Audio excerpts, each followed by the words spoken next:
Well, here we go, folks. How are you? Welcome to the Profit Tool Belt podcast. It's just for construction and contracting business owners who are interested in the business of the contracting business. See, if you want to work smarter and not just harder, you're in the right place. My name's Dominic Rubino. I'll be your host. But today's guest is Kyle Nitchen. We're going to be talking about Project Manager 101. Kyle builds he's the project manager on multi-million-dollar construction projects. And he and I had a conversation. Is this the right guest for an audience that has a lot of residential builders in it, residential contractors? And I said, yeah, we need to hear from all different industries so that we hear the similarities and the differences, and we can make up our mind about what's going to work best for us and what works best in other situations. But I don't want to get pigeonholed because mindset is all about opening up my mind to the possibilities and finding new ways of doing things that everybody else is doing the same old way. I'm going to talk a little bit more about that in about 10 seconds. But first, what's this podcast all about? Well, I show contractors like you how to get back in control of your construction business, even if you don't know where to start. And you might have heard this from me before, but the truth is you don't need a lot of extra time or a business degree to build a profitable and solid contracting business. You just need simple systems because those simple systems give you quiet confidence. Now, for too long, our industry has been keeping secrets. Well, I'm here to put an end to that. On this show, you're going to learn how to use simple systems in 3 places: in the office, on a job site, and in your shop. Now, more important than that, we talk about the secrets of business success, how to work smarter, not just harder, and have that mindset of growth. And today, as promised, here's the mindset tip I want to give you. Now, Kyle's a big hockey player. You're going to hear that in the episode. And so I went and looked up some hockey specific trivia that I thought would help us as contractors as we go out there into the market. Now, I got this piece of trivia from one of my favorite podcasts, Spittin' Chicklets. Who here listens to the Spittin' Chicklets podcast? I actually listen to it when we're going hunting because there's long drives to get to where we go hunting. And so Spittin' Chicklets is one of the Bar Down podcasts. It's super funny, super raw. Do not listen with your kids in the car, but it's a great show.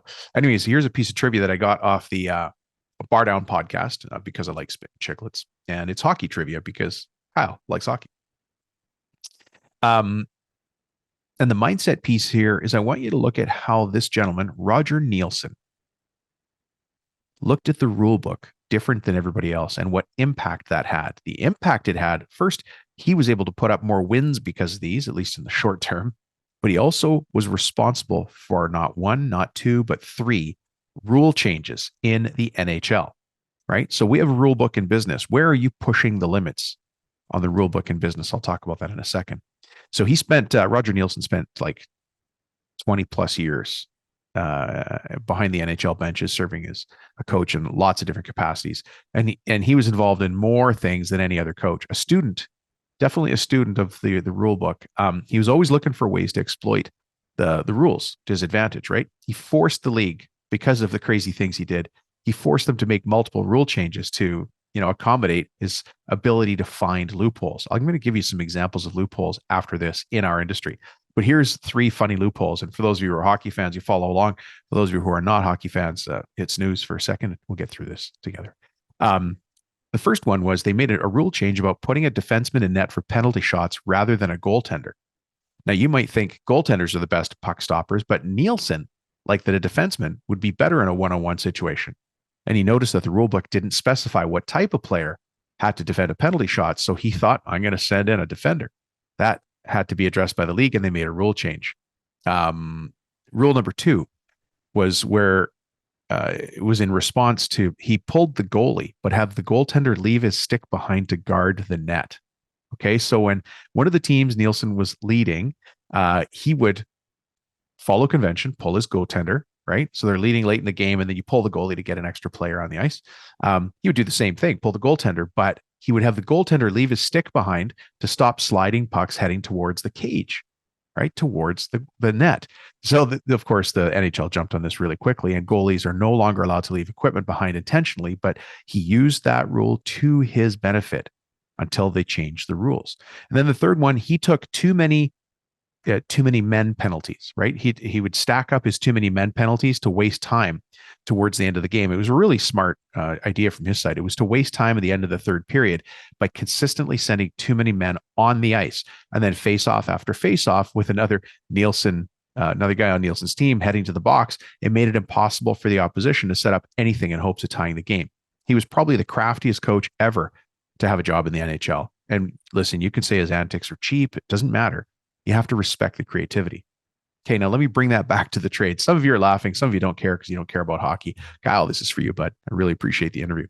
But for the trades, let's ask, how can we use the rules of business different than everybody else? So I'm going to break that into residential and commercial. I've got one here for residential. The first rule I want you to break is when a customer says to you or a prospect says to you, call me in 2 weeks, call me in a month, and I'll have an answer for you. Okay, that is a lie. They don't know what they're talking about. They don't mean call in 2 weeks. They don't have a calendar. It says, well, today's the 1st. I'll be ready to answer that question on the 14th. No, they don't know what they're talking about. Always, always, always, always, always. I'm going to underline this, always cut their number in half. Now, some of you are slamming on the brakes. You're like, Rubino, that's rude and impolite. That person said very clearly to me that I should call them in 2 weeks, and I will promptly call them in 2 weeks as they asked.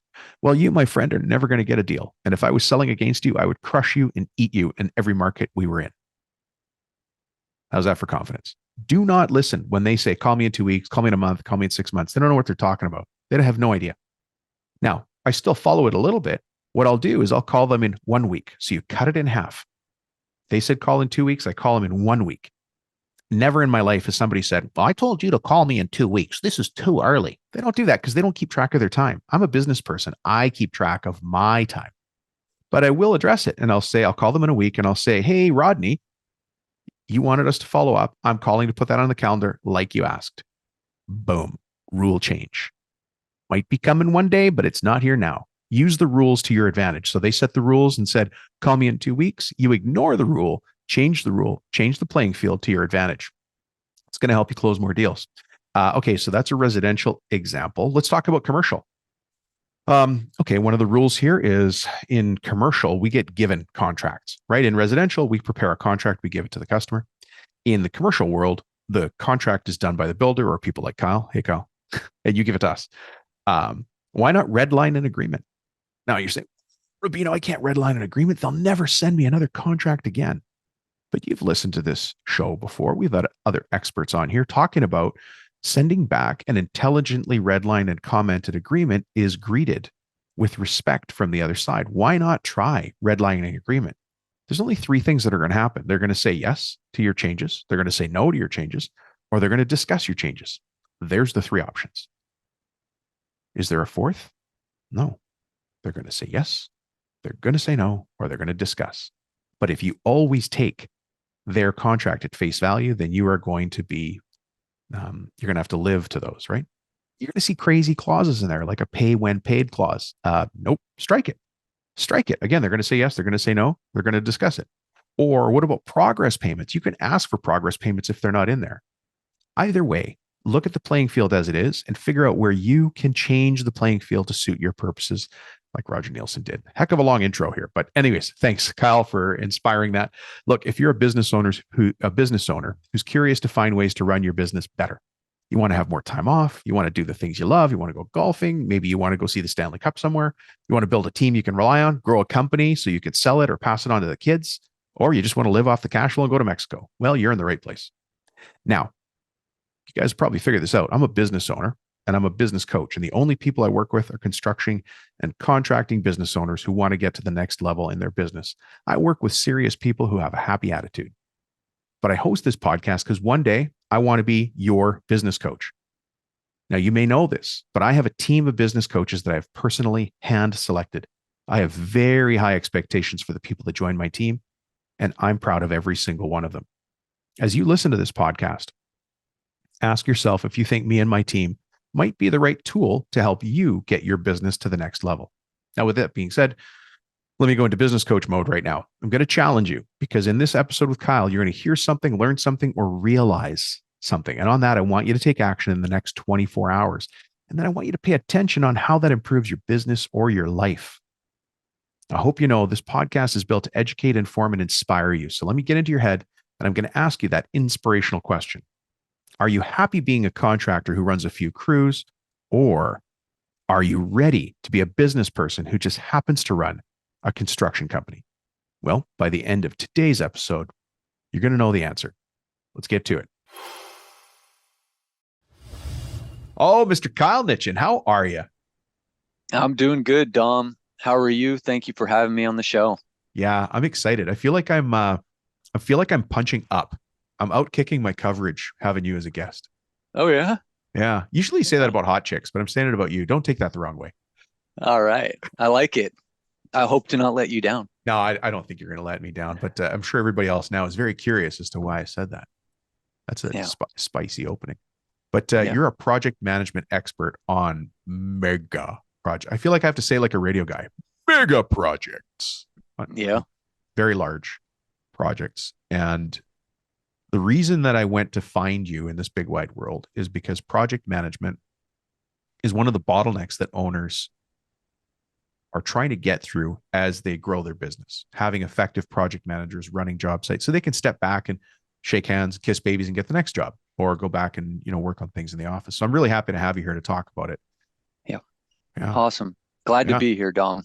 Thank And you. looking forward to sharing some of these insights and helping your audience in any way. Yeah.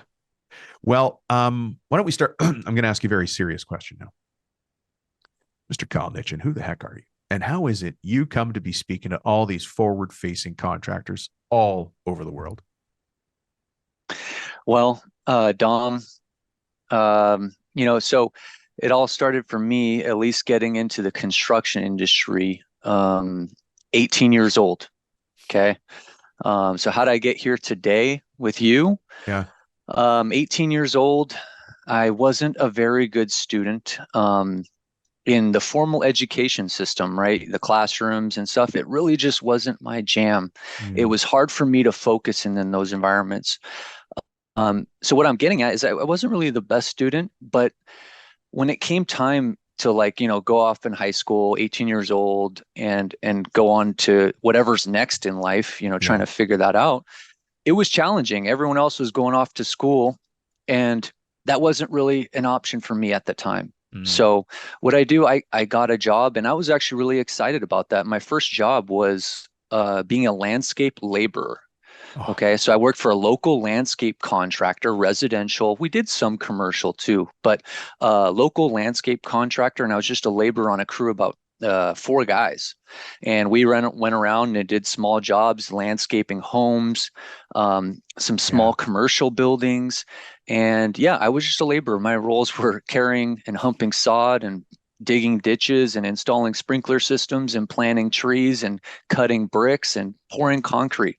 Yeah. Um, so that was my intro into the world. Working And with I your on, back, lift with your yeah, legs.com. 12 hours a day, Yeah. Yeah. back, legs. Um, for me, coming from a hockey and sports background, the hard work wasn't really Yeah.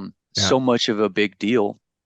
But it got me exposed into that world, and I did that for about 3 years until I eventually kind of got my thoughts together and got my plan together a little bit and said, "Hey, I Mm, want to go on to school. I do need to kind of think about the next step. I don't want to be doing this my whole life." But um, when it came time to go on to school, yeah. I had to pick a degree.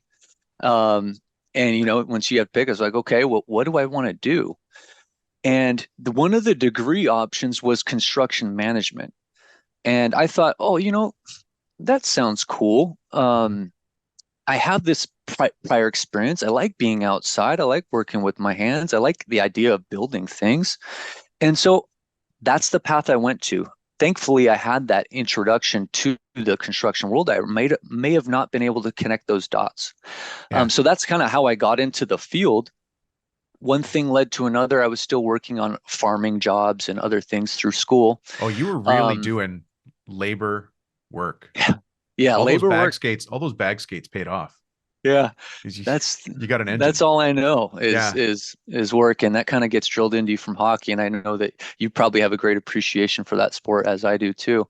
Yeah. Um, but anyways, that's how I got here, and one thing led to another. I got to where I'm doing now, which is building large capital construction projects in the healthcare industry. by taking one step at a time.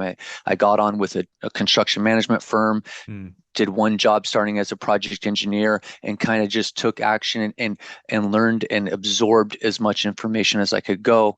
10 years later of doing that, I now lead large capital projects across Southern yeah. California. Yeah. Yeah. I was looking at your LinkedIn. Large is large. There's some pretty cool stuff here. I love the fact that you bring lean into what you do. Lean is a big part. I've got a second show that's just for cabinet makers, and lean manufacturing's big there. Yes. And not to take it away from anything else, because we lean applies in the office as much as it does in the field. But you've done Yes. jobs up to $350 million. Yes. So a $350,000 home reno should be, yeah, it's nothing for you. You can do it in 10 minutes.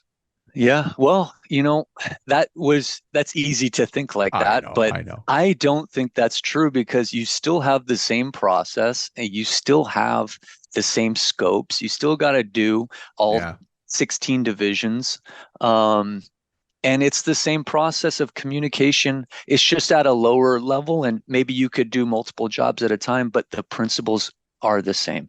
yeah. It's funny. So you mentioned communication. I find that to be one of the challenges inside a lot of the companies that I talk to is we call it broken systems sometimes, communications, handoffs aren't working, just frustration on the part of the owner. They're fixing the same problem again and again and again. Bottlenecks. It comes up as different words, but it's really quite often comes down to communication. Yeah. Yeah, Yeah. absolutely. Communicating, and that's one thing that you hear a lot in my world when it comes to what's the number one thing about project management? What's the number one skill? And you hear communicate, communicate, communicate.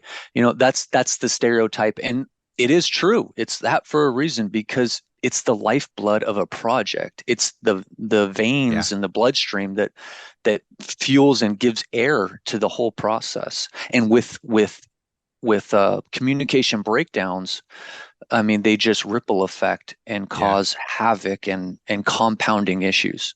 Yeah.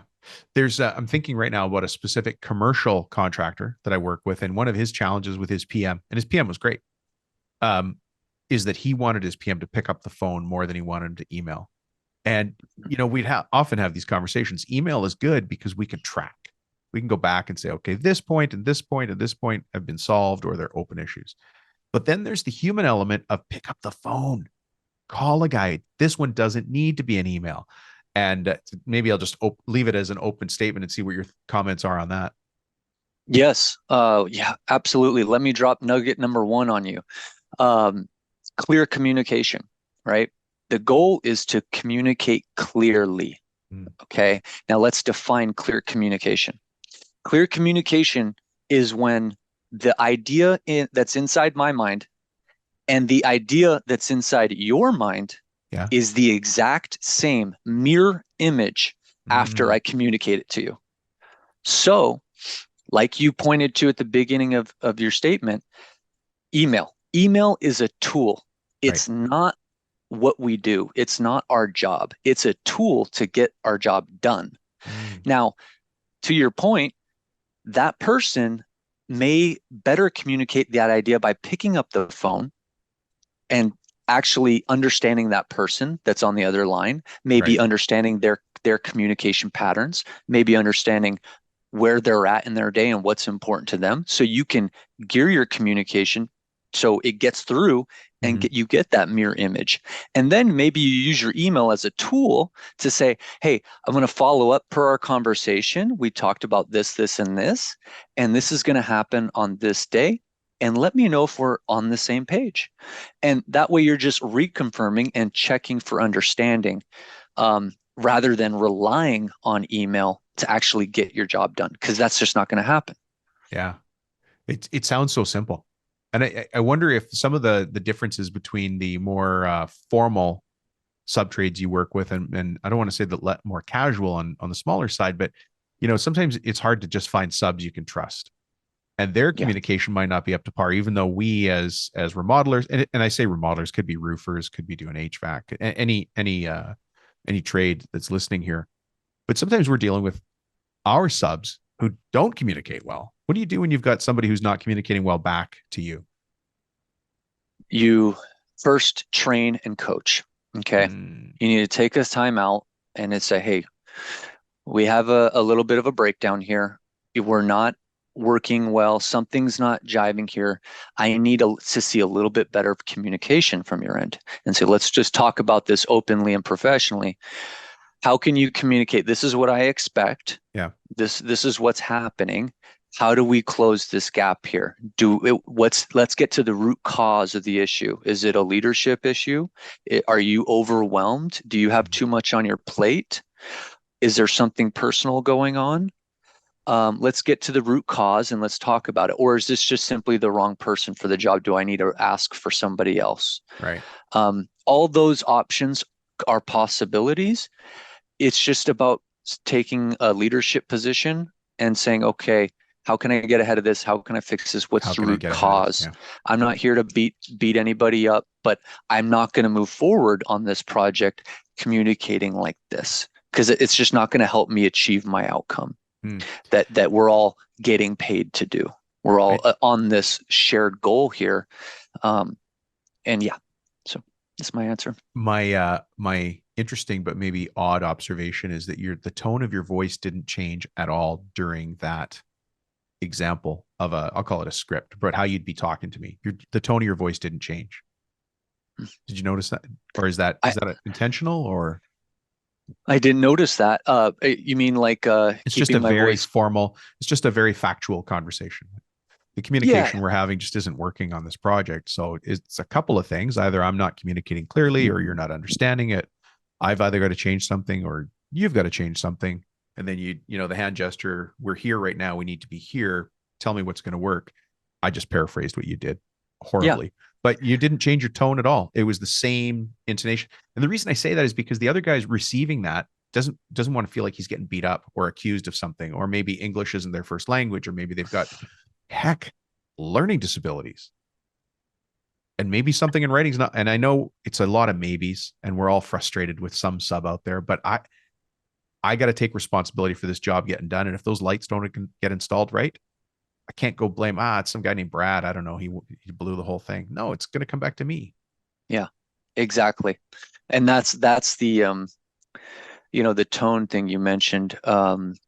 Because those can be difficult conversations for a lot of people, right? And Yeah. so, um, part of leading projects and leading teams and empowering people, you'll have to have some of these difficult conversations. And so the tone thing and how you present it, you really just want to make it so it's not personal. It's just a business conversation of how we can all be better. I'm not trying to tell you that you're failing and doing this. I have to just show you the why, right? I got to show you the why this is important because we're Mm, humans. We need to understand why we're doing things before we know what we're doing. yeah. Um, so there's a big human aspect in project management because at the end of the day, projects are built by humans, and we need to remember that. We need to respect that. Yeah. Yeah. Yeah. There's so many different directions I want to go here. I wish right now I had 10 different trades contractors in the back whispering in my ear, Tom, ask him this now. Ask him this now. Right. But we went down the path of actually, you started with a tip, clear communications. So maybe you've got some other tips on how to do effective project management on a job. Yeah. Yeah. Let's start with I have a framework that kind of packages this all up nicely, and I think your audience could appreciate this and would appreciate this. They can use this to either train themselves or share this framework with their project managers Mhm. or their people under them. It's really going to help anyone that's going to be involved in the project. Sure. So Let's hear that. um, I call it the 7 archetypes of influential project management.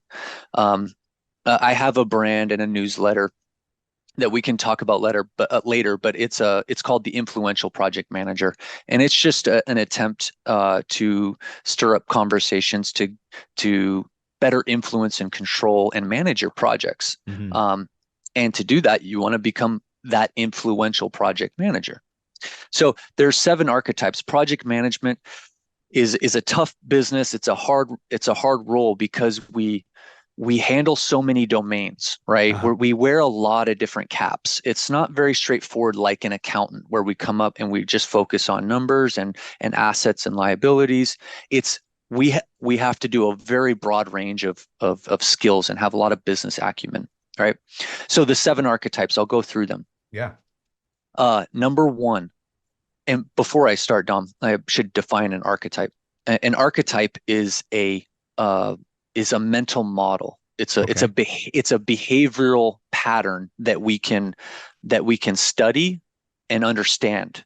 So, like the hero, like is an Is an example of an archetype, archetype, is an right? archetype. So everyone can imagine what the hero is and what that behavior pattern looks like. Right. It's really easy for people to understand and kind of grasp that. So I teach it like this because it's easy to understand Just so in you a know, Wonder Woman is in my brain now. Thank you for that. I love Gal it. Gadot. She's a hero. Yeah, she's a hero. Sorry, let's get back to the professional part of this. The seven archetypes, not including Gal Gadot. So the seven archetypes, let's start with number one. Number one is the communicator. Number two is the enforcer. Number three is the builder. Mm-hmm. Number four, the leader. Mm-hmm. Number five, the accountant. Number six, the attorney. And number seven, the business developer. Okay. At any point in the project or the process, you will need to lean in to some of those seven behaviors. Okay. Excellent. Okay. You will need to execute those at some point to control these outcomes, to Hmm. make sure this process goes right and deliver your projects successfully and hopefully get some repeat business. So you're saying I can't just be one of them. I can't always be the enforcer, or I can't always be the business developer. I got to pick and choose which one of these. Yes, Excellent. unfortunately, the project manager does not have the luxury of just being one. Right. Now, some project managers, let me preface that, qualify that, some project managers naturally lean into their strengths. Sure. So some are natural leaders and they lead but they're not good at the numbers, they're not good at the finances, they're not good at business developing, but they lead. Or some are just great communicators, but everything else is you can't enforce, you can't hold people accountable, but they can communicate. Others Hmm. just like to sit in the spreadsheets. They like to be an accountants. They love to get in the numbers, but going out the field, no way. I don't Sure. want to be out in the field. Talk to So, humans. Yeah. so the goal is to become well-rounded in Mm. all of them. Okay. Now, you're not going to do it overnight, and you're not going to, uh, be 10 out of 10 in all of them in 1 year. A strategic approach, a good approach would be to pick two and kind of focus on and how I can improve and learn, lean into those skills a little bit more. Yeah. Understand where you're strong in naturally, because we're all humans and we're naturally wired to be stronger in certain areas. Um, so understand that and understand where you can improve. Excellent. You saw me. I put my hand up there. That was Yeah. this. That was the student archetype. That what I just want to repeat these seven because as we go forward, I think you put a great challenge on the table, a very wise challenge, which is to say, look, you're going to be strong at something naturally, and there's going to be other areas you recognize you want to work on.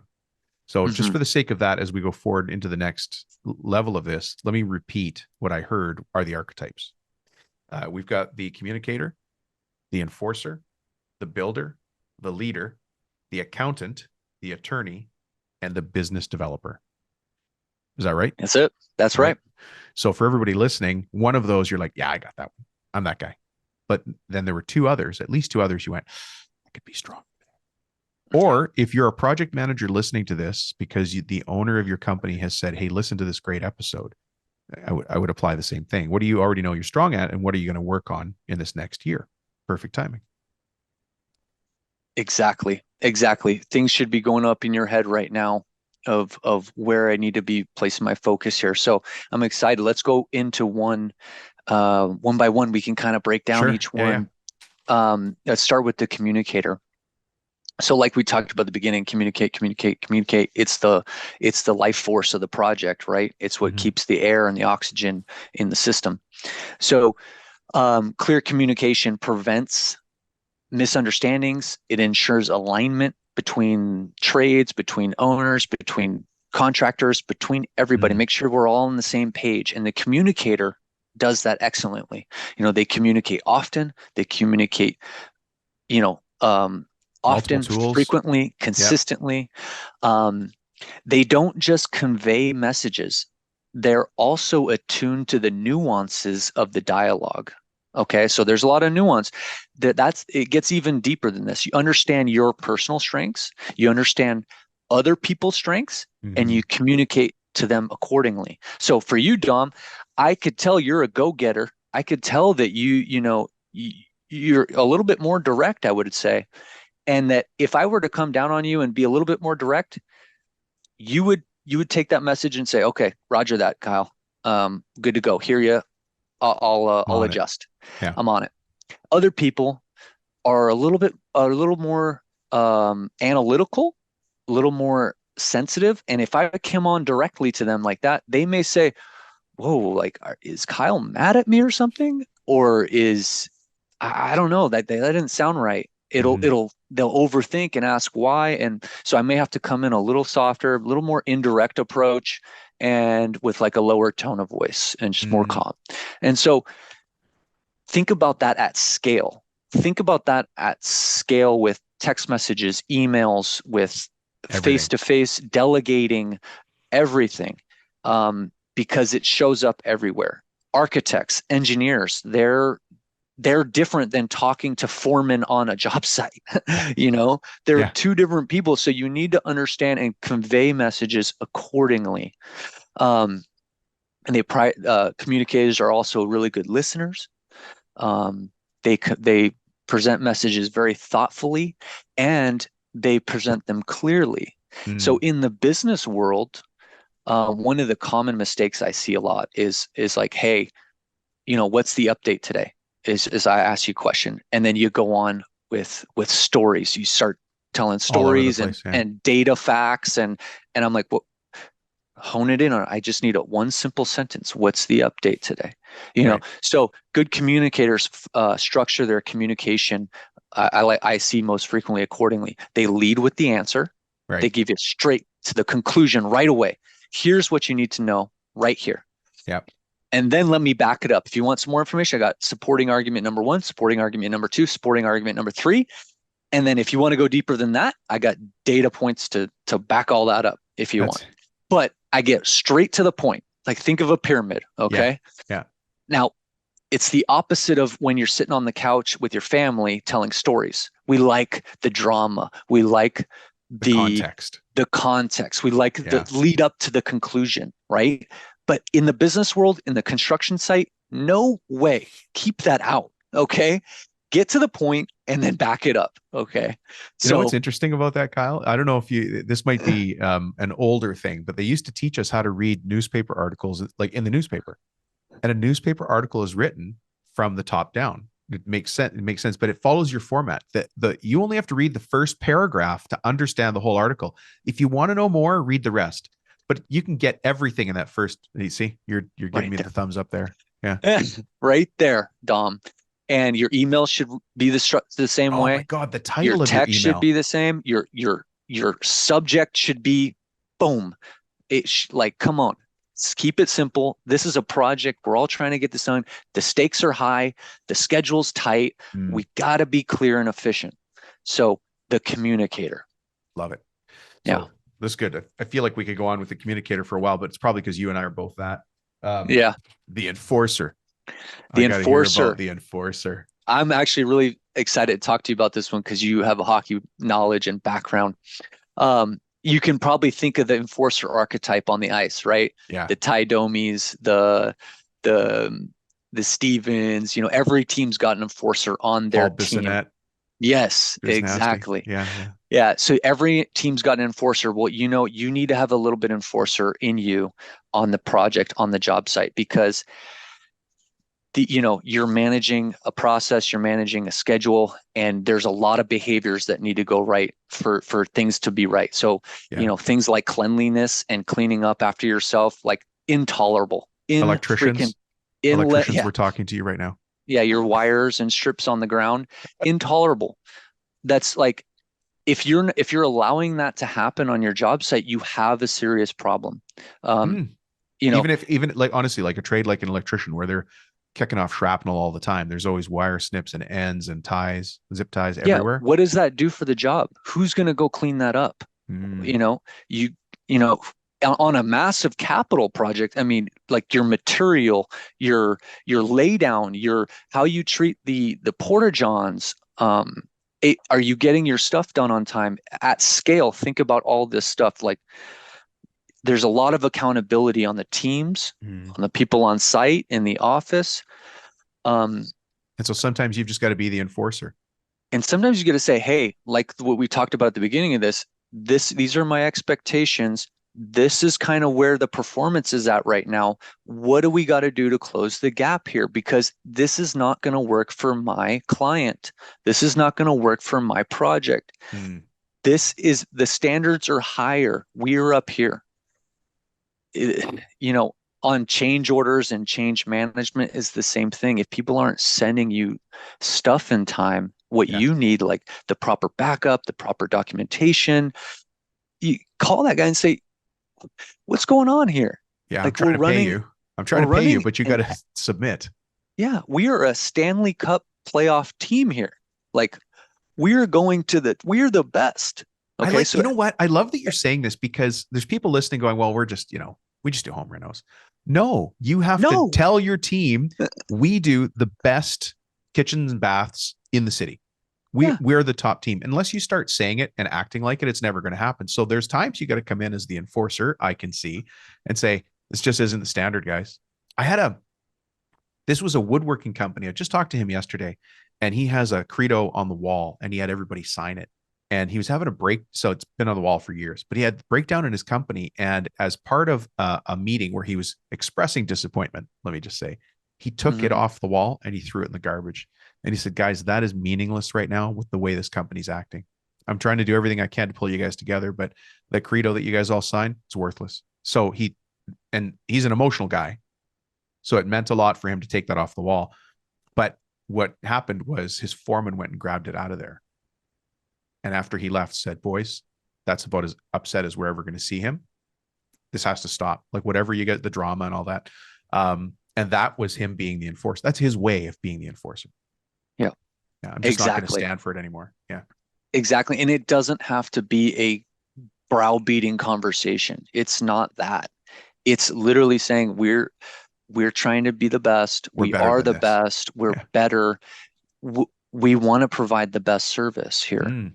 And to do so, we need these things to happen.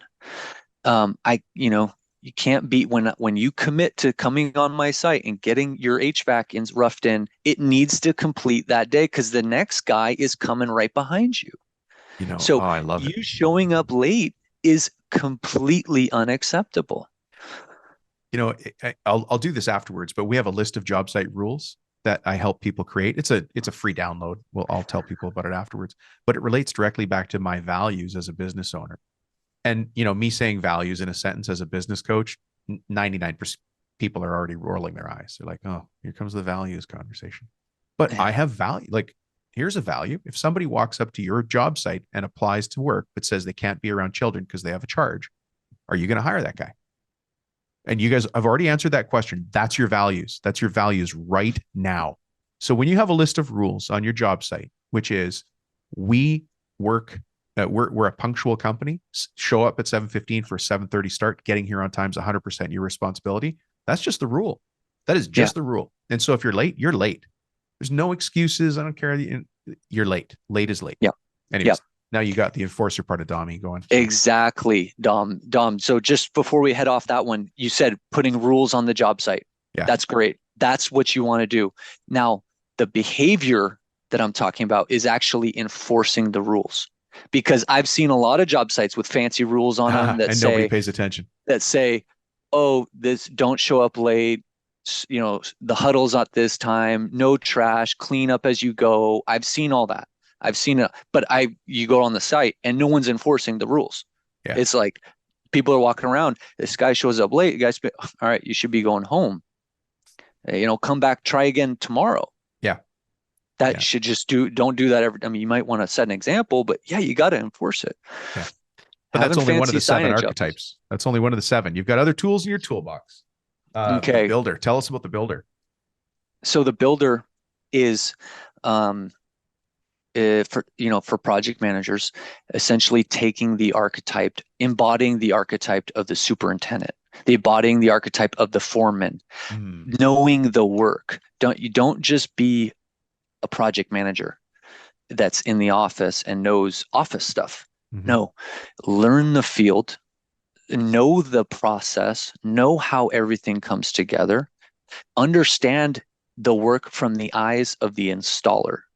Right. Okay. That'll make you such a powerful and effective project manager. It's not even funny. So that's where we get into knowing production and proper planning, Mm, scheduling. We talked about lean construction, making your operation efficiently. We talked about, um, you know, being prepared for your job sites, knowing the material. And I'm talking to the yeah. smaller business owners, Yeah, like but you you still had have an to stage example. materials or where it's going, where it's coming, where you're storing it, safety, Yeah. all of those things. Yeah, this is really good. And so I interviewed another guy on the show. His name's Tom Reber. He's another really big name in the construction space. And he and I both have in our background painting. And he Mm. made a funny observation that I'd never really crystallized. He says, the longer ago in my past I was a painter, the faster painter I was. Right? Because now Yeah. I'll look at a wall and I'm like, that wall's an hour easy. And but to do it as a painter, you're like, no, no, no, that's a 3 hour wall. But when I look at it in my head, this should only take an hour. Yeah. But in reality, boots on the ground, how long does it take to move the ladder, to set up the equipment, to prep, to test, to dry or Inspect. inspect, whatever your application is, right? Yeah. So you do have to have that reality of life. Yes.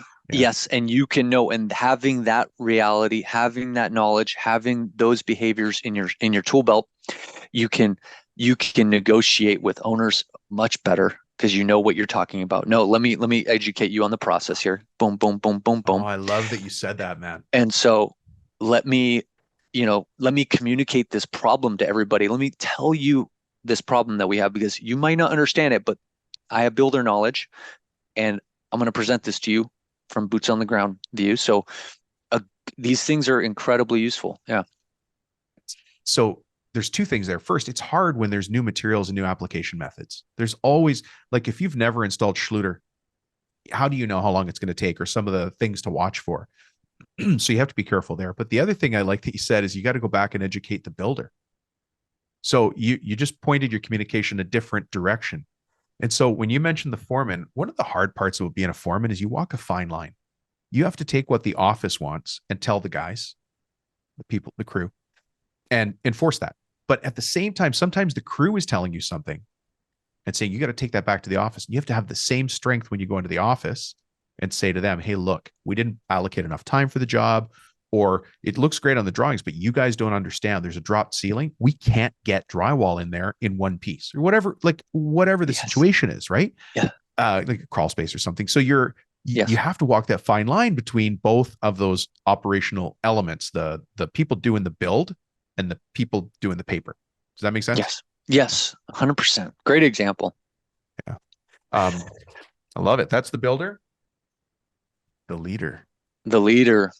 The leader, and I went back and forth on this one. I almost called it the captain, um, but it's the same thing. The team Okay. captain, the team leader. Oh, okay. You know, so the true leader really is in charge of shaping the team's morale and the path, right? Collaborative leadership.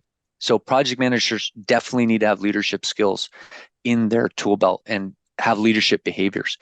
So what that means is really, you know, prioritizing the team's needs before your own personal needs. So putting the team first. Mm, Um, Captains, it's like doing that and being able to do thankless tasks to benefit the team is like rocket fuel for a high performance team. Like yeah. it's like jet fuel. And so getting into that leading and becoming the leader and the captain who competes um has got the team's back, empowers the team, shields the team from distraction, guides the team to focus on what's important, um, challenges, empowers them, develops and grows other people. Yeah. Um, Really just a very strong sense of character and integrity, um, is an incredible asset in your project management Yeah. There's uh, so many questions I want role. to ask you right now. First, were you a team captain in hockey? That was one of them. And then you don't have to do these in order. And then second, where have you seen that leadership either really succeed or fail? When you can have all the technical tools, but if you can't put together that taking care of the team, you may have seen it fail. So two Yeah. unrelated questions, but I have a sense that you were probably leadership So, on your hockey team. yeah, I have on a team, I have played every single rank and role on a team. Oh, really? Yes, I have Yeah. been the worst guy on the team. Yeah. I have been the best guy on the team. I have been the captain. I've been the number two guy. I've been the middle of the pack. I've been it all. So I've seen and supported a team from every single angle. Um, and yes, I have been, to answer your question, yeah, I have been a captain before, and love the captain role. That's where I've learned a lot of this stuff and Leadership naturally stuff. just been a leader. I tend to gravitate towards a leadership role on any team. And where have I seen this just be wildly successful? I mean, I've seen it on every single project. I feel like Mm. I think there is a trend, and I've read it. I want to recommend an amazing book to Mm. everybody. And if you Sure. like sports, you'll really dig it. But it's called The Captain Class. It's a new theory of leadership, Mm. is the subtitle. And basically, it's this guy that was a sports analysis for his whole life. He's had like a 30-year career of just analyzing and commenting and um, writing about sports, every single sport. He did a bunch of research and looked at every single team across every single sport from the last 100 years. Okay, he Okay. studied it and Serious. he said, what is the thing that makes the most dominant team? Okay. Mhm. And he studied all the trends of these powerful teams that went on to win championships and like dominated their sport for like a decade, right? Like Yeah. serious domination, like New England Patriots, Tom Brady kind of thing, like Yeah. just dominating the sports. And then he uses basketball sports, teams and sports, um, soccer, Australian handball, like all Oh, these big sports. okay. And it doesn't matter what sport it is, but he noticed the one common trend between the most dominant, high performing teams is the team captain. Wow. Okay. And it's a very specific type of captain.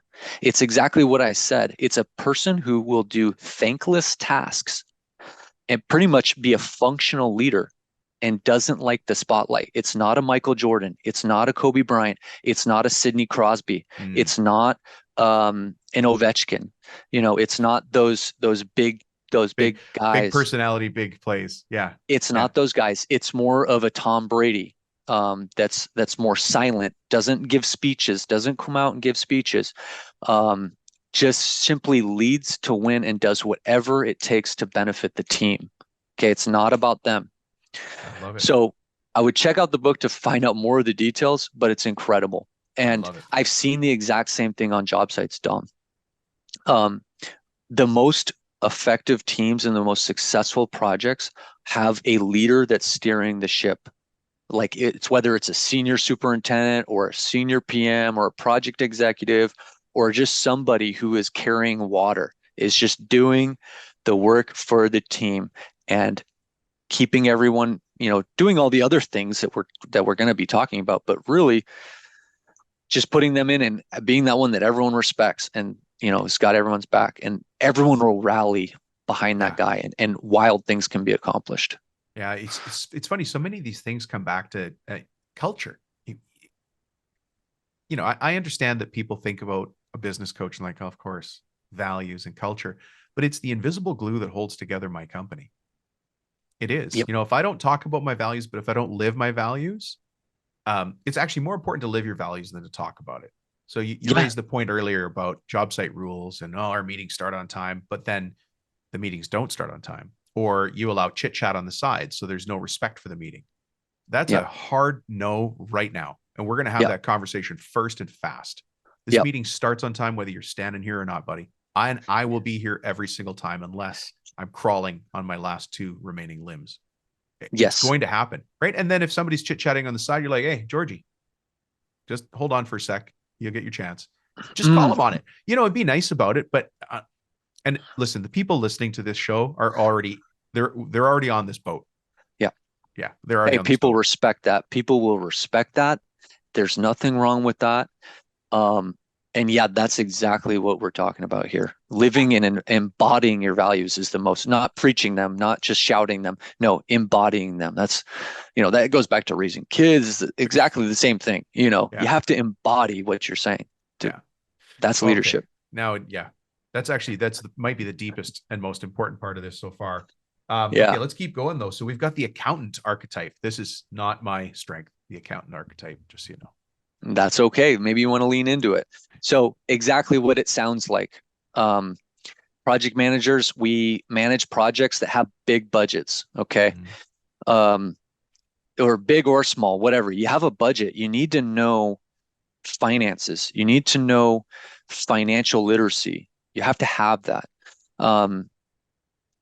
For us PMs in the commercial world, we're often dealing with budgets that are multi millions of dollars. That this is all coming through our coming across our desk. We're responsible for this, making sure that these resources get properly used. And to do that, we need to have accountant skills. We need to be able to manipulate a spreadsheet. We need to be able to organize data and see, okay, how does this all lined up so we can make informed and amazing good decisions, right? On clean data. Clean data makes it easy to make good decisions. Yeah. So you can say, okay, like let's organize this and let's use this for this and this for this, or hey, we got a little reserves and little contingency here. We can use that in case we get a little trouble down the road. But yeah, you need to be able to project, forecast expenses, forecast revenue, cash flow. You need to be able to manage time.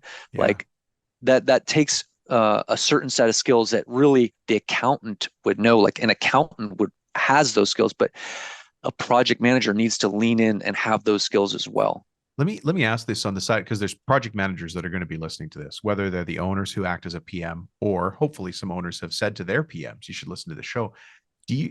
Doing accountancy work requires deep thought, uninterrupted thinking time. So not on the job site, unless you lock yourself in like the electrical room or something. How do you like to deal with the accountancy time of a job? Yeah. So I like to, I think where you're going with this is that's like kind of on a time management thing aspect. And you're right. There is definitely an analytical thing that you need to get into a deeper level of thinking. Like there's like, I don't know if you've read the book, Think Fast, Think Slow, Thinking Fast and Thinking Slow. Yeah. You have level one thinking, or I'm sorry, what does he call it? I think it's level one thought and level two thought. So level one is quick and easy, and we can make fast decisions. Level two is a deeper. You have to use your critical thinking skills. Yeah. So to answer your question, I typically structure time block out analytical type stuff, accountant type stuff. So for me, I'm freshest and in the stage to do that type of work first thing in the morning. So I will put that stuff usually make sure I'm in a quiet environment where I can focus. I'm at a desk, I'm in my workspace, and I have uninterrupted time. No interruptions. To dive into this stuff so I can get in, make some quick decisions, and then get out and then go about the many other things. So critical. And so many people that I talk to that are business owners just don't get that time. But they also say, Dom, I like to have an open door policy. My guys can talk to me anytime. And Kyle's not shaking his head. I agree. I have an open door policy Tuesdays and Thursdays from 2 till 4 or whatever time you choose. But otherwise, I got work to do. We have a revenue responsibility per hour. I'm not hiding from my guys. I'm trying to get us the next job, or I'm trying to do the accounting on this job, or your payroll. Yeah, you're leading. You're being a leader. I'm being a leader. You're going into the future. You're living 6 months, a year down the road, focusing on the future. So everything's pulls into the present. So yeah, totally. No way. you have to time block your calendar I'm so glad you said that. and get serious about your time management, because there's only 24 hours in a day, and there's family, and there's a lot of things, and opening yourself up, opening your doors up for office hours all day all alone is just gonna It's a recipe for, it's yeah. gonna erode your productivity. Yeah. Yeah, no, that's horrible. We talk about time management for contractors here a lot. So I'm glad you talked about block calendars or block schedules. It's foreign language to a lot of people, but you and I have really never met, and we both use that same tool. So hopefully people go, huh? Well, if these guys that have never met both use the same tool to lead their industry, how would that work for me? Now I'm being a brat. Where's brat as an archetype? The That's number instigator. 8. That's the instigator. You know, Yeah. you were talking about the enforcer. That's the instigator. Yeah, exactly. Yeah. All right. That's you instigating. Yeah. Who's the hockey player? Marchand. That's me being Marchand. Yes. The Weasley instigator. Greasy. Okay. Sorry, Marchand, if Grease. you're listening. We have a rule on the podcast not to speak negatively about any person, place, or thing, and I just did it. Sorry, Oh. Brad. Sorry, Brad. Okay. The attorney. Yes. So the attorney, again, is probably what it sounds like to you, but very important. As you guys all know or have experience, this world is connected through contracts. Mm-hmm. Okay, our world is connected through contracts. So, in the commercial world, we're contracted with our client, our customer. Same with the residential world too. Yep. Yep. You have a contract, you have an agreement in place, and then you go out and contract to your specialty trades too. You contract to your subcontractors, any vendors or things you might need to make this project whole. Yeah. Everything's tied through a contract, and those contracts have a lot of language in them. They have deliverables, they have guidelines, they have terms, they have conditions. They're filled with little things that are very important. You have to think about it as your playbook. It's your playbook that's really sets the guidelines for the project, and it's very important on a risk management note that you need to know what that means. You need to Mm-hmm. know what it means, and you need to know how to communicate it to other people, which is important. You need to say, okay, if a change happens or an unforeseen condition, what do you need to do? Okay, there's somewhere in there, there's a rule, there's a something, someone needs to be notified. A budget might need to change. How do I Yeah. go about changing a budget? How do I go about asking for extra time and money? It's all in the contract. And you need to know how to communicate it. You need to know how to internalize it. You need to know how to bake it into your processes so that you can deliver this thing risk free. Yeah, that one might be easy to ignore until it becomes a problem. I was shown a trick way back in. It's not a trick per se, but when I was working in corporate, I was working for a telephone company, and working for a phone company is like dog years, right? So I was there 7 years, but that's 49 human years. Just things move so fast.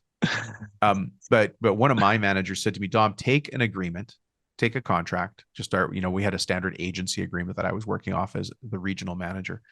And he said, and next to every paragraph, write down what it says in one sentence that makes sense to you. Wow, that's awesome. Yeah, that is a great practice. Yeah, just write against every clause. So if it's got 50 clauses or 80 clauses, that's just the length of the contract. But you realize the last 7 clauses are all the same. And the first Mm-hmm. clauses are, this is Dom talking to Kyle, Kyle talking to Dom. We both agree to talk. We both agree that we're both talking with our mouths. We both agree that we're both listening with our ears. It's the first 9 paragraphs. Right? Yeah. But right. Sorry, Carolyn Crow means the lawyer who listens to this show. But other than that, next to every clause, just write down what it means in human normal language. Yes, If exactly. you scratch the floor, you will pay for the floor. Yes, Whatever that means, exactly. There's a lot of jargon, and often the people on your project probably won't speak that jargon. So being able to translate it will be so powerful for you. Yeah. Yeah. How much time do you put into, when you first start a project? Some of your projects are almost all of your projects are in the hundreds of millions. I'm just looking at your LinkedIn profile here. Before this job goes to light, how much time are you spending on the contract? Spending in the pre-con stage, we're spending an extensive amount on the contract. If we're working with a new client and a new contract, we are looking at it we're looking at it with our legal team. We have like a bunch of eyes on it, and we're doing deep dives on it. But that's That's because deep there's work. yeah, that's deep work and involving counsel. Um, and once it's agreed on by our counsel, then we will I'll spend time on just making sure I understand how I need to operate. So I'll often print out the contract, and I gotta familiarize myself, and I'll do sticky notes on all Yeah. the important sections that I need to know. Changes, time, issues, dispute resolution, uh, Responsibilities. scheduling, Yeah. reporting the requirements, how much progress I need to report on them. Um, so I'm doing all that, and then I take that and I say, okay, I got to figure out how to bake this into our operation. So we're operating up by these terms, and I have to communicate it out to people. Make sure that, hey, these are their ground rules. Make sure you understand that. Is the idea in my head the same as in your head? Let's check. Okay, Yeah. check. We're good. We're mirror image. All right, let's go and let's do this. Yeah. These are the rules. This is what everyone, you got to think, everyone reviewed this and initialed on that page, and they signed Yeah. up to it. And Trades. sometimes you forget, but somebody's got to remind us. And how much does experience play a part in this? Like truly just having done it before, knowing what it takes to put a crane on site or put a truck on an unfinished lot, and the risks of that, because it's not compacted. There's no substrate. If it sinks, whose responsibility is it? You still got to deliver it on. All of those little things just kind of come from doing it and seeing it go wrong. Yeah, that is true. A lot of my lessons learned have come from past projects that I'm like, okay, won't make that one again. I won't make that one again. Um, but there are times where I'm like, I could have asked somebody about that. I could have, you can always ask people if you don't know. If you're kind of unsure, ask your owner, go find a consultant, hire Dom, do do something. You can do something about it. But at least if you know that you should be behaving like an attorney, Hmm. you will start taking different actions, and then you'll start seeing different results. So, but if you have the attorney just completely out of your mind, you're not even thinking like that, then you're going to have a lot more of those oh shit moments, Yeah. like, oh wow. So I have to ask. I'll state my case and then I'll ask you to comment on it. I believe that if we are talking about the terms of the contract, our relationship has started to go south. Mm, And at the same time, I understand I have to hit certain contractual obligations, like be off the site by this date or on the site by this date. So, sometimes those are just hard stops in and out. But how conscious are you of pulling the attorney card? Like, I am very conscious of it. okay, I almost never pull it. If I pull it, you won't even know I'm pulling it. thank you. That's what I was getting at. It shouldn't Yes. be clause 7, subsection C clearly state. I think that's the end of the relationship. No, yeah. I no, I'm not going to say the contract says this. You Yeah. signed it. Do it. You know, I will I will get way ahead of that. Like, if I'm going to communicate, I'm just going to say, hey, I will behave so that the contract is met. Yeah. So let's use the example of labor's tough right now. So that might mean that timelines get stretched. And let's say that I was supposed to do an install in X number of days, and now it's X plus 5. So we're a week over on our deliverable, which is long. That's well within legal, right? So how would you have that conversation or a series of conversations with me? So you said you missed your deadline. You Yeah, like I'm extended by, days over because we just didn't have the labor to get the job done.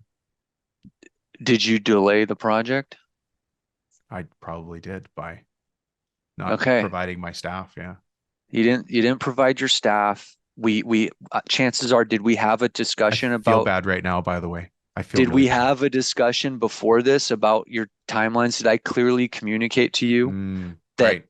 did I clearly communicate how important that is that you hit this date? Let's say you did. Yeah. Let's say you did. And you've been talking to me a couple days before X, at X, day one plus X. You know what I mean? Okay. Yeah. Yeah. So I'm going to assume that you put me in a bad position with my client Mm, because you're affecting my work down the line. That's right. Okay. You're affecting my work down the line. I don't know if I might going to be able to hold my end date. So I'm going to come to you and I say, Dom, we talked about this. Got to have a talk with you, man. We talked about you hitting your dates a week ago, and now you're 5 days past them. You just finished. Now my electrician is going to have to accelerate his work. Mm, Um, at he Now my electrician has to accelerate his work to get the schedule back to where it needs to be. Now I'm going to talk to my electrician to see if he can do this without a minimal impact on his end, so there isn't no hardship for you. But I'm telling you, you put me in this position, you handcuff me a little bit, Dom, mm. where I have to do this. So I'm going to accelerate this guy. I'm going to keep you aware of the cost that may be on his end, but I'm going to make sure that he knows that this is in an open book and that you're the one kind of responsible for this, and you feel kind of bad about this. Ah, So okay. I don't want to create any hardship, Dom, but you put me in this position, sir. And we talked about this before, and that's why I kind of got ahead of the situation when we talked, and Mm, that's why I even pointed out this interdependency of your work versus the electrician, so that because I know this is what happens when I don't get a freebie with my client when I don't get an extended 5 days. yeah. So someone's gonna have to pick up the bill, and unfortunately, it might have to be you, Dom. But I guess what we're gonna try and make this up on the end of the job. I'll do my best. That's how I'd be approach that situation. Yeah. But So just business is very factual, business. factual, but also there was relationship in there. And you said, Dom, you kind of handcuffed me here. Like I got to, now I got to call in another crew or he's got to wait and I'm pushing his timelines off. Yeah, Yeah. it's not hard for you to understand that. I mean, you No. didn't have your resources together, man. It's part of enforcement. You got to hold yourself accountable. And you just went back to number one, the communicator, Yeah, right? it all blends Communicator, in. kind of the captain too. Okay. Well, by the way, I feel bad right now. I feel like I've let you down. Let's go to I business. feel bad now. Let's go to business developer. Okay. Yeah. So business developer is also what it sounds like. So it's all built on this. And I think the audience can understand we can't, us project managers, we don't just do one job, quit, and then, call it a day. Yeah. We have to do another job. There better be another one after that. And hopefully is another one after that. And we just keep doing this over and over because this is what we do. Yeah. So in order to do that, you have to develop business. You have to develop relationships. You have to go above and beyond just doing the work. Hopefully you actually build a friendship and a true relationship there between you, your client, between you and your trade partners, your specialty contractors, that Yeah. you can use them again. And I think it goes into these are the archetypes of you think of the business developer, think of the sales guy, Yeah. that's really salesy, just charismatic. He's a people person. Um, he's just really warm and makes you feel really good. And um, like, how else can I describe this behavior? It's just that guy that, you go walk in the room and everyone kind of I, just gravitates toward that I can person. describe him for you. He's the kind of guy you cross the street to say hi to, not the kind of guy you cross the street to get away from. Exactly, Right? exactly, Yeah. exactly. So the business developer, knows when to kind of drop the work talk and say, okay, let's go out and have a beer. Let's go. How are your kids doing? What are they going through? You got any cool trips? Like, let's go play a round of golf. Um, Yeah. let's actually build something bigger than work here. And then, at the end of the project, the client should say, wow, or your contractor, whatever relationship there is, say, man, that project manager really did me right. He got the job done on time. He managed the money, just worked incredibly. And furthermore, he's actually a really good person. And I want to work with them again. Right. I want to do another one, or I'm going to recommend them to my friend or to my other colleague, because there's something more there. Yeah. And that's what business development is. And it's like checking in, hey, knocking on the door, hey, you got any more projects I can take care of, or you got anything else I can do for you? Like, Yeah. Just be a so human, be a good guy. yeah, Don't leave your own morals and values, but be a good guy. Talk about the game, talk about their family, take a moment. Yeah. yeah, It's not all just work. We're still going to get to exactly. work, but spend 10 seconds, 20 seconds. Don't time it. Sorry. I shouldn't have said that. Some people are Yeah. taking notes. I will spend 20 seconds building rapport. Yeah. Don't do that. Don't do Exactly. And yeah, it's a feeling kind of thing. And that was one of my areas like that when I was, just developing, and over the years, business development is one of the ones I've had to improve myself on. Like, Mm, I got to drop the work and just go shoot the shit once in a while or build that relationship or and then also the builder was another one I had to really force myself to get out in the field, understand the work. right. Um, Well, you especially know, if you 'cause- haven't done, you can't have done every trade, no, right? yeah, You can't do fly forms and know how carpets are installed in high-end lobbies. Like yeah, you're not going to know that. exactly, Yeah. exactly. And so, um, yeah, that's the seven archetypes. And just to reiterate, understand your strengths and don't try and tackle every single one at a time. Take a month, focus on one or two, maybe Mm, the next month, focus on one or two, read up on it, gain skills, and learn more about these archetypes, these behaviors, yeah. because they're really important in what we do. And Like I haven't found any framework or behavioral model that kind of locks it in better I, than that. I, so I have real trouble finding quality guests to talk about project management. So there's people Mhm. that do project management, but people that train project management, there's probably professors and stuff out there, but no offense to any professors. I'd rather have somebody that does it, Yeah. right? I'm more on the reality than theory side. Um, so that's why I was excited to have you on the show. And actually, so you're writing a book about this. Are the archetypes in the book? Yes. Yep. That is Uh, the basis of the okay. book. Is the seven archetypes and the traits that are what we talked about on those that build those archetypes, and kind of some systems and processes on how to uh, improve at them. Yeah. So maybe we should add, well, why don't we do this? Kyle, if somebody wants to find you in this big, massive, wide world, how do we do that? And how do we find your book? So the book's not out yet. It'll be out, I believe, targeting June 1st.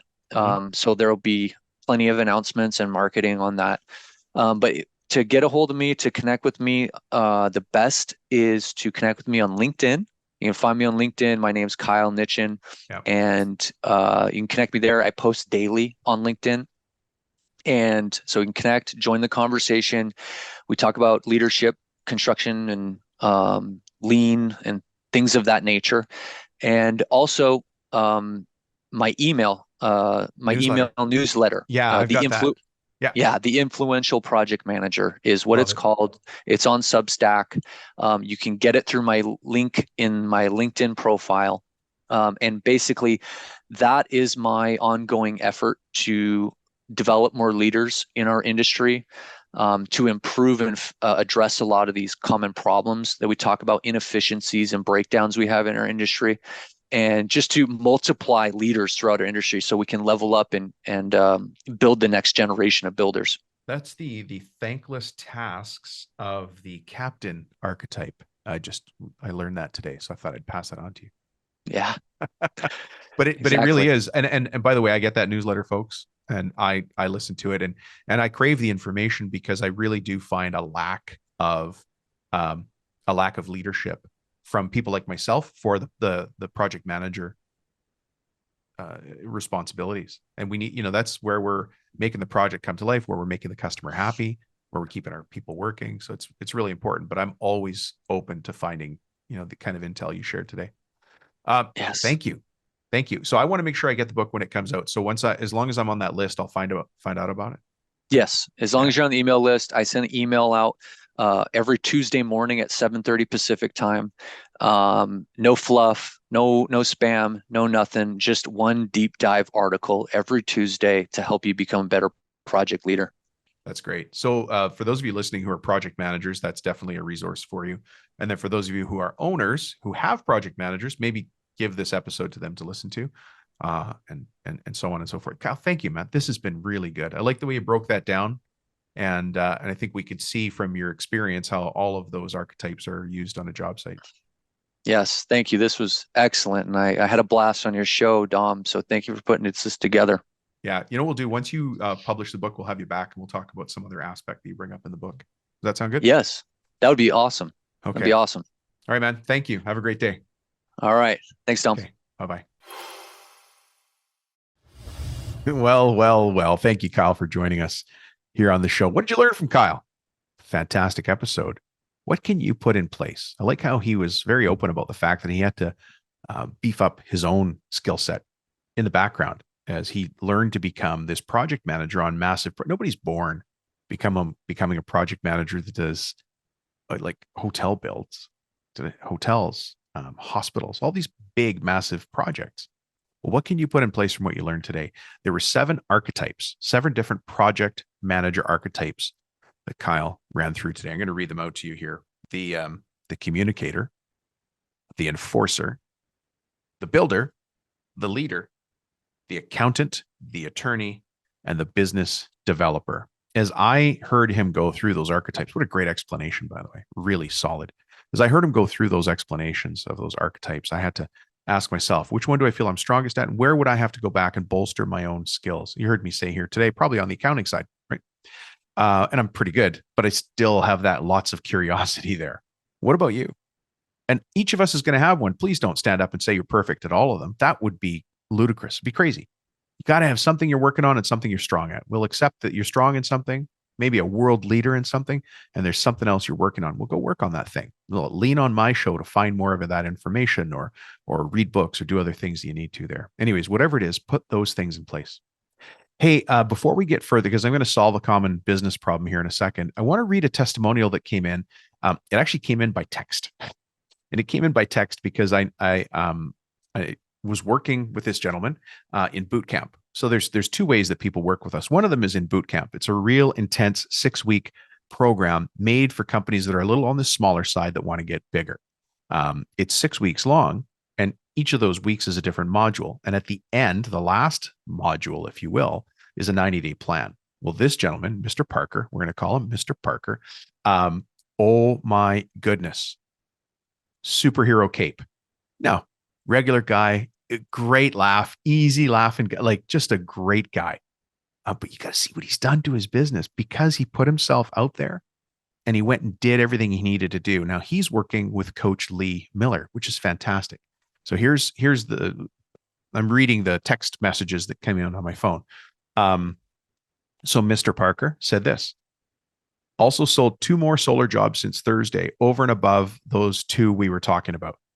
And then I replied, be careful, or I'm going to have you leading the training next time. And so he sent an emoji here, happy laughy emoji. And then I sent a text message to him just the other day because Coach Lee and I were talking about client results, and he mentioned Mr. Parker. And so I shot him a note and said, yeah, congrats on the win. Lee just filled me in. Well done. And then he shot me a note back. He said, thanks. It was tough, seeing as I was less than half my goal when I first started with him, which was basically July. And so I sent back this text message as a confirmation. Do you mean you made your annual plan in 6 months with a 6-month late start? He goes, yep, pretty much. I'd have to look, but I made more than half my income in 6 months, and then I exceeded it. And I made my goal. Working with Lee has been incredible, which is pretty cool. And I have to tell you that when Lee and I talk, Lee says, this guy's incredible too. He's just a solid working guy. He hears an idea, he goes and changes something, he starts doing something, or he stops doing something. Nothing magical, not taken away from Mr. Parker, but it's nothing magic. He just learns something. Out of everything he learns in one class or in 1 week, he goes and applies it. Well, he moved from boot camp to one-on-one coaching with Lee, and now he's like, truthfully, I may have him leading training one day. Anyways, and then we went on for a little bit of personal stuff because we know each other because of the class. So it's just nice to see those things. And Mr. Parker is not alone. We have lots of those floating around. Many of you have left testimonials for the podcast, which I very much appreciate. And other people appreciate those too. When you get a second, please leave a review or a testimonial, whatever it is, for the show, because it tells other people that this is a worthwhile place to hang out.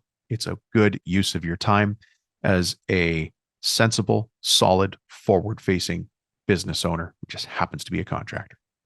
Let's simplify and solve a common problem. The common problem that we have is the year has just started, and you might be looking forward with uncertainty. You might be looking forward and going, I want this year to be different. A couple of weeks ago, I clinked glasses with my spouse, let's say your wife, I clinked glass and said, honey, this year is going to be different.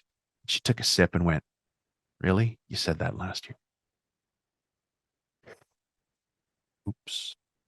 So imagine if you could do something like this. I'm going to lay this out for you. It's a visual, but I'm going to say it out loud. Imagine that you had a piece of paper in front of you, okay? Blank piece of regular paper you pulled off the printer. So it's blank. You break it into 3 rows. Okay, so 3 rows. So there's a couple of lines on the page. There's 3 rows. Row number 1 just says personal. Row number 2 says family. And row number 3 says business, right? So you got 3 nice and simple laid out rows. Now we're going to add some columns. And the columns are this. There's going to be 3 columns over top of these 3 rows. The columns say healthy, wealthy, wise. Imagine if you had 2024 laid out in a grid like that, one page with your own writing, your own thoughts, your own concerns, your own opportunities, your market, your trade, your way of doing things. Where would that set you for the year for 2020? Could you make 2024 your best year ever? Could you be like Mr. Parker? Could you do it? Bet you could. So join me. We have a masterclass running. Guess what it's called? You're never going to believe this. It's called Make 2024 Your Best Year Ever. I did it. I pulled it out of the hat. That is probably one of the greatest course names I've ever had. Well, it's not even a course. It's a training. Make 2024 your best year ever. And do you know how you register to get on the wait list for that? Well, you send a text message to me. Just send it to 315-903-7853 and just say best year ever. And then I'll know to put you on the wait list.